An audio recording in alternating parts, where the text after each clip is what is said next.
கொள்ளித் தலையில் இரும்பது போலக் குழையும் எந்தன் உள்ளத் துயரை ஒழித்தருளாய் ஒருகோடி முத்தம் தெள்ளிக் கொழிக்கும் கடல் செந்திற் மேவிய சேவகனே, வள்ளிக்கு வாய்த்தவனே, மயில் ஏறிய மாணிக்கமே. இந்த பாடலின் பொருள்: ஒரு கோடி முத்துக்கள் தெளித்து கொழித்து வரும் திருச்செந்தூர் கடற்கரையில் விளங்கும் வீரனே, வள்ளிக்கு வாய்த்தவரே, மயிலேறிய மாணிக்கமே, இருதலை கொள்ளிக் கட்டையில் அகப்பட்ட எறும்பினைப் போல் குழையும் எந்தன் உள்ளத் துயரை ஒழித்தருளாய். இந்த பாட்டில் என்ன சொல்றாங்க அப்படின்னு பார்த்தீங்கன்னா, ஒரு சுச்சுவேஷன் பாட்டு மாட்டி இது, சரிங்களா? அதாவது என்னன்னா, ஒரு எறும்பு இருக்கான், அது ஒரு சின்ன எறும்பு.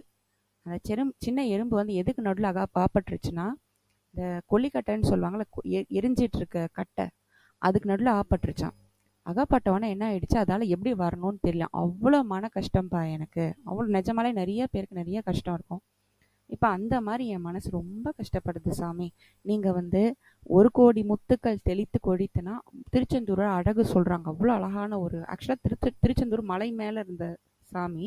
ஆனால் அந்த கடலை அரிச்சு வந்து அவங்க பார்த்தீங்கன்னா அந்த சி லெவலும் லேண்ட் லெவலும் சேர்ந்துட்டாங்க.